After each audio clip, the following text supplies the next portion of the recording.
부산 동구 초량동에는 과거와 마주할 수 있는 공간이 있습니다. 일제강점기 당시 경부선 공사를 위해 한반도에 건너온 다나카의 일식주택이 바로 그것인데요. 이곳은 1925년에 지어진 일본식 가옥입니다. 비교적 원형이 잘 남아 있어가지고 우리 문화재청에서 지정하는 대한민국 근대 문화유산으로 지정되어 있습니다. 지금은 초량동 일식 가옥으로 불리고 있는데 과거에는 그 다나카 저택으로 불렸던 곳입니다. 이 부산에서 이렇게 철도공사로 굉장히 돈을 많이 번 일본인이 지었다고 하는데요. 내부는 어떤지 한번 들어가 보도록 하겠습니다.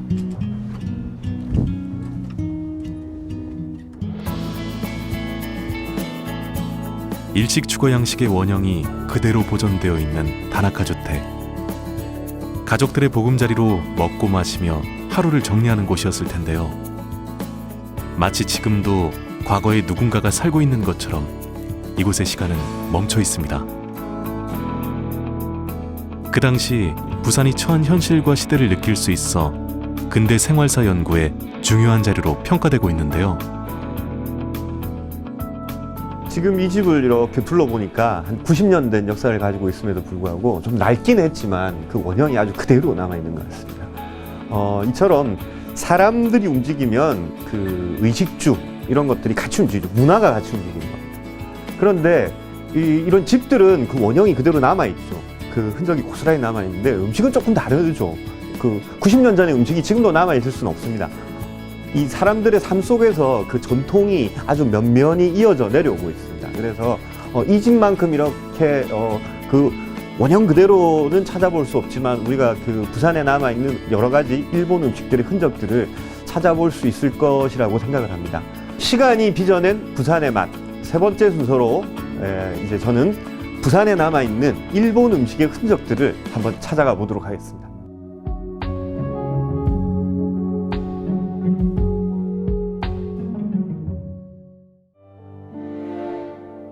부산의 근대 음식에서 빠질 수 없는 것이 일본 음식입니다.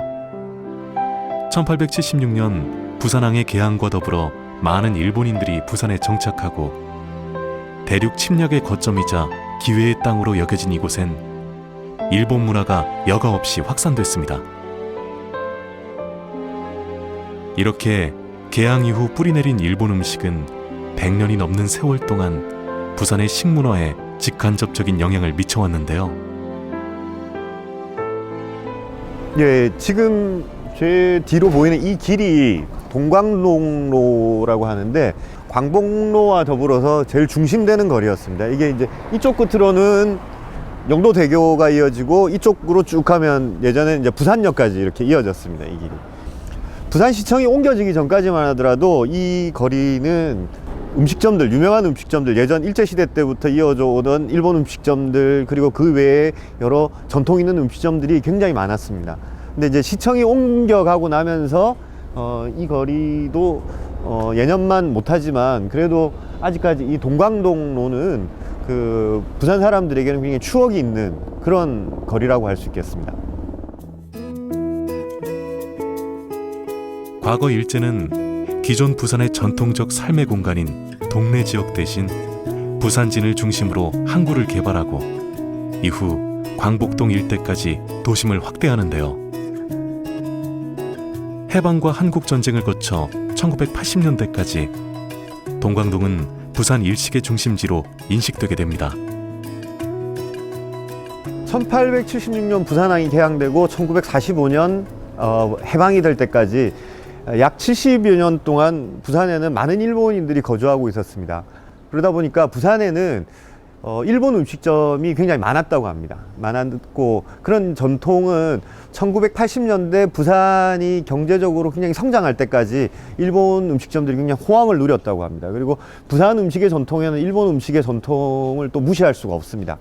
그 대부분이 이제는 사라졌는데 그 중에서도 50년 가까이 이 예전에 우리가 먹던 일본 음식, 부산에서 부산 사람들이 즐겨 먹던 일본 음식을 지금까지도 고수해오고 있는 그런 일본 음식점이 있다고 그래서 지금 한번 찾아가 보도록 하겠습니다.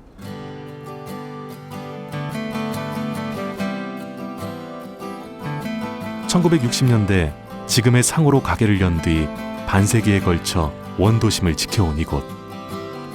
7, 80년대 부산에서 이름 꽤나 날리던 대부분의 일식집이 역사의 뒤안길로 사라졌지만 이곳만큼은 예외인데요.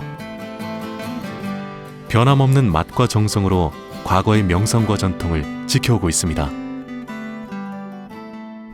지금 이 요리를 이제 시작하신 지가 얼마나 되셨습니까? 거의 이제 10년 조금 안 됩니다. 이게 원래 10년. 그러면 이제 부모님이 하시던 것을 네. 지금 이제 이 가게를 하시는 거죠? 네네. 어. 또 하면 할수록 요리라는 게 좀 더 깊게 들어가다 보니까 정말 섬세하게 그 하나의 손님들이 맛을 정확하게 아시더라고요.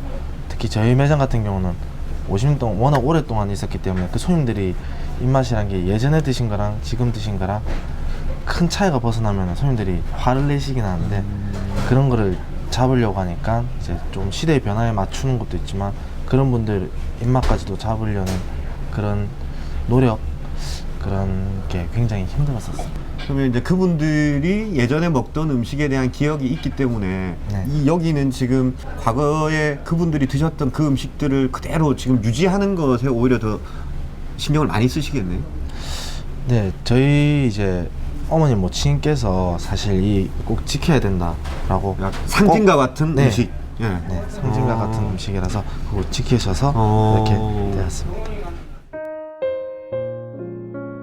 때로 음식은 역사의 흔적을 미루어 짐작할 수 있는 화석 같은 역할을 하는데요. 양념한 찐 생선살을 넣은 김밥, 후토마키부터 생선과 채소 튀김을 얹은 덮밥, 된동 등 외식 산업이 다양화되면서 잊혀지고 일식집에서조차 자취를 감춘 메뉴들을 만날 수 있어 이곳은 아버지가 아들을 데려오고 그 맛을 잊지 못한 아들이 손자와 다시 찾는 곳이기도 합니다. 그러면 지금 이 후토마키도 그렇고 이 호시모노, 네. 그리고 이건 가라아게, 그리고 이게 장어구이. 네. 이거는 지금 여기서 그 50년 전에 이 후토마키랑 마찬가지로 그 네. 예전부터 이렇게 쭉 계속 해오던 음식입니까? 네. 이게 장어구이 구이 자체도 중요하지만 이 양념? 네. 이게 굉장히 중요하다 그러던데. 네네네네네. 저희 집 장어구이 같은 경우는 이제 그 50년 전부터 계속 내려오던 소스 가지고 아직도 그걸 다시 끓여서 또 하고 또 장어 잡을 때마다 그걸 또 다시 넣어서 또 끓이고 아, 그러니까 예전에 쓰던 소스를 남겨뒀다가 네. 거기에 또 또 넣어서, 새로 넣고 네. 그러면 결국 여기에는 계속 그 50년 동안의 그것이 계속 남아있는 거예요. 네네네. 그렇게 이제 농축이 되는 거죠. 네. 음식 한 접시에 50여 년의 시간이 켜켜이 쌓여 묘한 감동을 선사하는데요. 부산 일식 요리사들 가운데 최연장자 중 한 분인 조승길 주방장은 20살 때부터 지금까지 이 맛을 지켜오고 있습니다. 요령을 모르고 오로지 한 길을 걸어온 장인 정신 덕분에 부산 식문화의 귀중한 자산이 이어져 온 셈인데요. 지금 이거 아까 계란말이 이거 어르신이 직접 하셨지 않습니까? 예, 주로 뭐 제 산 뭐 경험이라면 이거밖에 없다니까. 그러니까 진짜 한 56년 평생 동안 그냥 이 요리사만 하고 예, 계셨네. 그 뭐 한길도 뭐 예길도 쭉 오늘까지 나왔습니다. 빠르게 변해가는 세상 속에서 우리 땅에 처음 들어왔던 원형 그대로의 일식을 선보이기 위해 매일같이 이들은 과거로의 여행을 반복하고 있는데요. 고단하고 지칠 법도 한데 부산의 근대 음식을 지키기 위한 열정은 식을 줄 모릅니다. 부산이 이렇게 다른 데보다 그 일식이 좀 발달한 것은 그런 뭐 일제시대 때 이런 전통도 있는데 이게 아무래도 자갈치 시장이 있고 바다를 끼고 있고 맞습니다. 이게 예. 굉장히 좀 큰 이유. 부산에 가장 유리한 조건이라고 하는 건 바다를 끼고 있다 하는 거고요. 어종 종류만 해도 뭐 다른 데서 없는 이런 생선도 구입할 수가 있고 또 일본하고 가깝다 보니까는 아무래도 일본하고 밀접한 관계가 있는 이런 음식점이다 보니까는 아무래도 일식은 전국적으로 부산이 아마 원조가인가 저는 예. 그렇게 생각합니다. 그럼 이 부산 출신, 부산에 계시던 요리사들이 이제 막 전국으로 이렇게 가고. 예, 그 당시만 해도 그렇습니다. 70년대까지만 해도 서울서 일식집을 하나 차린다면 부산서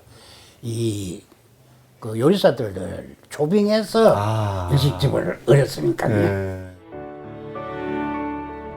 부산을 통해 우리나라에 처음 들어오게 된 일식은 이후 전국으로 퍼져나가며 사랑받게 되는데요. 부산은 해산물이 풍부하고 일식으로부터 식재료의 수입이 용이하다는 지역적 특성으로 인해 일식의 메카로 자리 잡았습니다. 그리고 지금도 부산 일식은 꼭 한번 맛보고 싶은 동경의 대상이 됐는데요.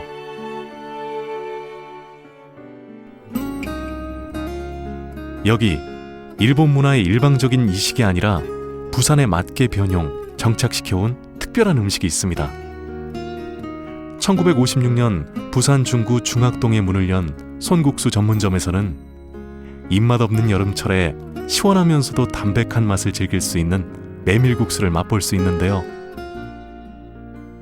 이 집이 아마 제가 알기로는 좋기 이 집도 한 50년 이상 된 집으로 알고 있는데, 보시면 이제 이렇게 판에 이렇게 메밀을 한 판씩 이렇게 주는데, 이걸 우리가 그냥 얘기하면 그 소쿠리입니다. 소쿠리인데 왜 이렇게 됐냐면, 예전에 일본 사람들이 이제 메밀국수를 만드는 기술이 그렇게 발달하지 못했을 때는 이렇게 면을 이렇게 썰어서 끓는 물에 이렇게 담궈서 면을 삶으면 면이 다 끊어져 버립니다. 끊어져 버리니까 이게 뭐 이렇게 젓가락을 써서 먹을 수가 없었어요. 없다 보니까 그냥 이런 찜기에 올려가지고 반죽해서 썰은 면을 올려서 그대로 쪘습니다. 물에 끓인 게 아니고. 그래서 여전히 그때 전통이 남아가지고 이런 찜기에다가 이렇게 메밀을 담아줍니다. 해방 이후 일본인이 물러간 자리에는 부산 사람들의 입맛을 사로잡은 우동과 메밀국수 같은 음식이 남게 되는데요. 시간이 더해짐에 따라 음식은 부산 사람들의 기호에 맞게 진화하는 과정을 거치게 됩니다. 일본에는 없는 부산식 메밀국수가 탄생하게 되는 거죠. 되게 재밌는 것 중에 하나가 또 지금 여기 놓여있는 메밀국수, 그리고 여기 냄비우동, 그리고 김밥, 유부초밥, 이게 이 집의 대표 메뉴인데, 가만히 보면 이게 여러분 되게 재밌는 게 이게 전부 일본 음식입니다. 일제시대 때 부산에 들어와서 이게 이제 부산에 정착한 그 음식들인데, 이게 아까 저희가 처음에 그 후토마키라는 일본 전통 그를 봤는데, 이제 그것이 한국 쪽으로 이제 변하기 시작하는 겁니다. 이게 이제 거진 한 140년 동안 이제 쭉 이렇게 변해오는 겁니다. 이게 마냥 우리가 뭐 일본에서 그대로 받아들였다 이런 것들이 아니라, 그 일본 음식이 한국에 들어오면서 그리고 부산에 정착하면서 부산 다움을 이렇게 얻어가는 과정이죠. 그러니까 이런 식으로 쯔유도 변하고 반찬도 바뀌고 이 김밥에 들어가는 속재료도 바뀌고 이러면서 이제 우리가 이런 음식들에서 느낄 수 있는 것들이 시간의 흐름, 그 시간의 흐름에 따라서 사람들이 이 음식들을 어떻게 현지화 시켰느냐, 뭐 이런 것들을 이 음식들을 통해서 우리가 엿볼 수가 있겠습니다.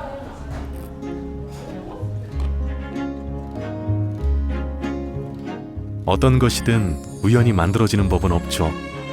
부산은 수많은 수용과 배척의 과정을 통해 현지의 음식 문화를 갖게 됐는데요. 일본 식문화와의 만남은 새로운 삶의 문화를 규정하게 되는 계기가 됐습니다. 그렇게 음식은 부산의 역사가 되어 왔는데요. 흐르는 시간 속에서 앞으로의 부산 음식은 또 어떤 모습으로 사람들의 곁을 지키게 될까요?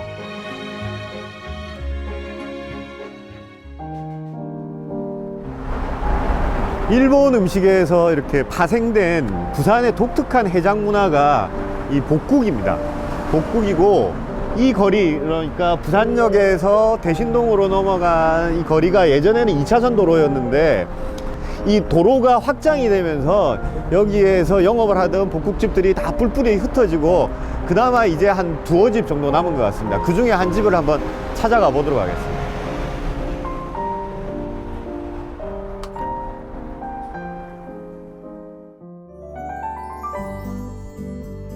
죽음과도 바꿀 만한 가치가 있는 맛, 행복을 부르는 특별한 음식. 예부터 보고는 그 맛과 풍미에 대해 일찍이 많은 미식가들 사이에서 회자되곤 했는데요. 보고 요리를 즐기는 것으로 둘째가라면 서러울 나라가 바로 일본입니다. 원래 복이 동물이 가지고 있는 독 중에서 가장 강한 독을 갖고 있습니다. 테트로토 독신이라고 하는 가지고 있는데 원래 우리나라는 이걸 처리하는 기술이 없었습니다. 과거에 조선시대, 고려시대 때. 그러다 보니까 우리나라에서도 복이 많이 잡히긴 했지만 거의 대부분 사료로 쓰거나 버리거나 이렇게 했었습니다. 1905년부터 부산하고 일본의 시모노세키를 다니던 배가 1905년부터 다닙니다. 연락선이라고 해서 배를 타고 이 시모노세키에서 복을 다루던 전문 요리사들이 굉장히 많이 들어오기 시작합니다. 많이 들어오면서 이 부산에도 이 복을 다루는 요리사 혹은 음식점들이 늘어나기 시작합니다. 그래서 이 대중적인 음식으로 점차 자리 잡게 됩니다.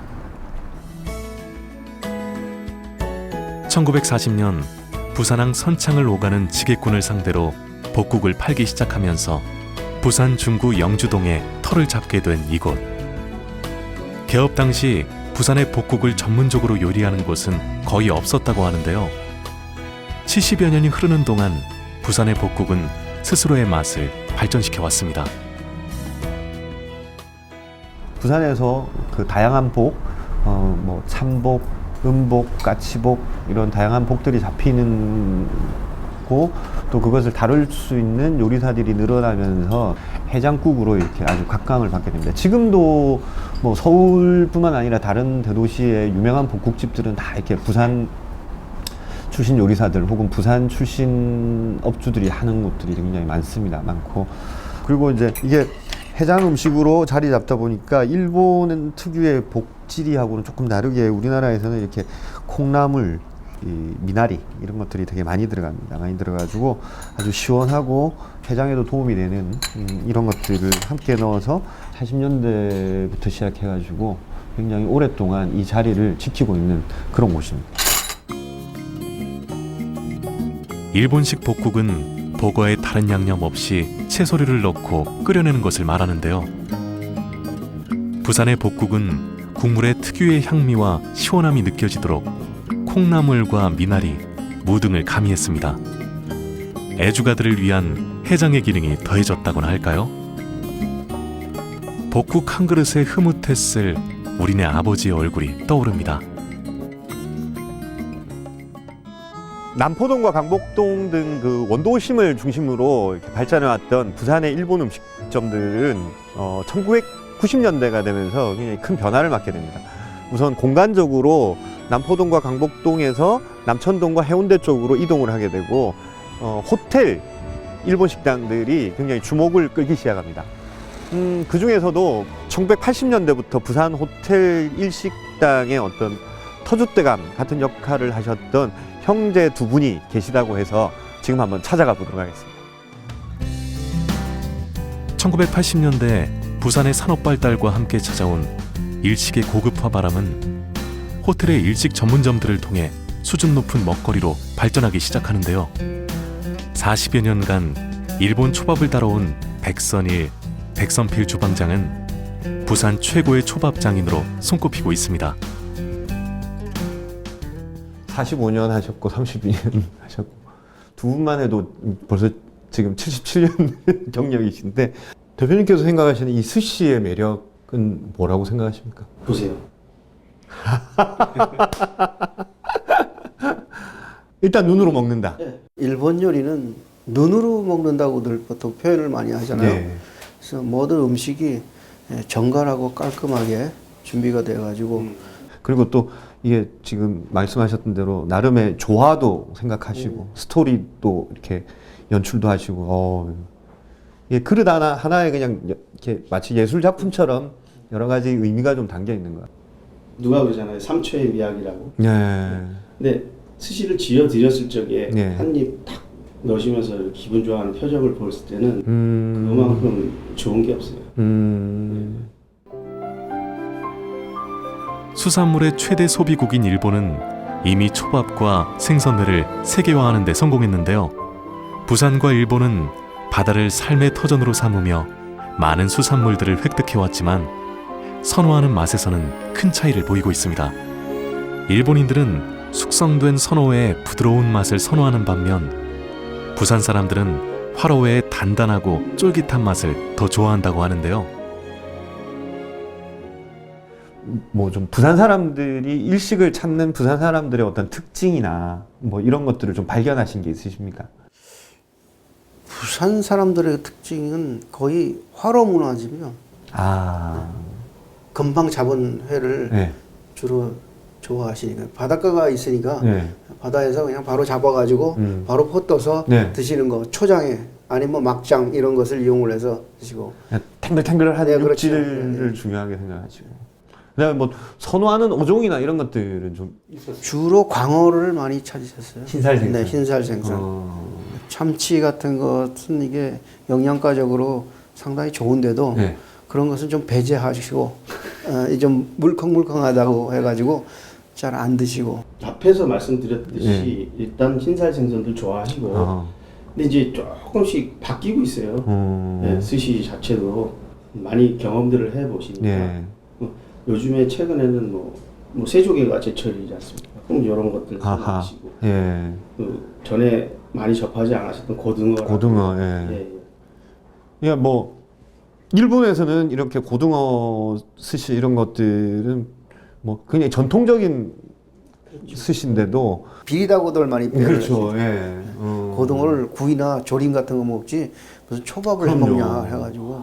근데 이제 요즘은 이제 이런 고등어 스시 초밥도 찾는 분들이 이제 많이 늘어나고. 근데 지금은 뭐 형님도 뭐 느끼시겠지만 많이 좀 변화가 돼가지고 네. 예, 그만큼 입맛이 좀 다양화되는 거, 깨어나는 걸까요? 예. 100여 년 전 부산에 뿌리 내린 일식이 새로운 변화를 맞이하고 있습니다. 자연이 선사하는 풍부한 재료와 그 시대 사람들의 삶의 모습이 반영돼 독특한 부산만의 음식으로 재창조되고 있는데요. 앞으로도 우리네 삶을 위로하고 추억을 공유할 수 있는 음식으로 오래도록 빛나길 바라봅니다. 일본 음식에는 두 가지 큰 특징이 있습니다. 첫 번째는 바다로 둘러싸인 섬나라라는 거죠. 그러다 보니까 아무래도 바다에서 구할 수 있는 여러 가지 식재료를 활용해서 만든 음식들이 발달했습니다. 또 한 가지 특징은 근대 이후 일본은 전 세계 여러 나라, 여러 문화권의 음식을 아주 적극적으로 수용했습니다. 그리고 그것을 일본에 맞게 변형을 했죠. 그러다 보니까 오늘날 일본 음식이 이렇게 다양해진 하나의 이유이기도 합니다. 이처럼 일본 음식에 있는 그 해양성 그리고 개방성, 이것은 그 부산이 가지고 있는 지역성과도 굉장히 많이 닮아 있습니다. 일제강점기에 굉장히 다양한 일본 음식들이 한국의 여러 지역에 전파되었음에도 불구하고 유독 부산에서 이렇게 활성화될 수 있었던 것은 이러한 지역성에 기인한 것이라고 생각이 됩니다. 그리고 부산이 가지고 있는 이러한 지역성은 일본 음식을 부산에 맞게끔 아주 다양한 형태로 변형시켜 왔습니다. 그래서 앞으로 또 어떻게 이 음식들이 부산의 환경과 그 다음에 부산 사람들의 특징에 맞게끔 변화되어 갈지 굉장히 큰 기대를 한번 걸어보겠습니다.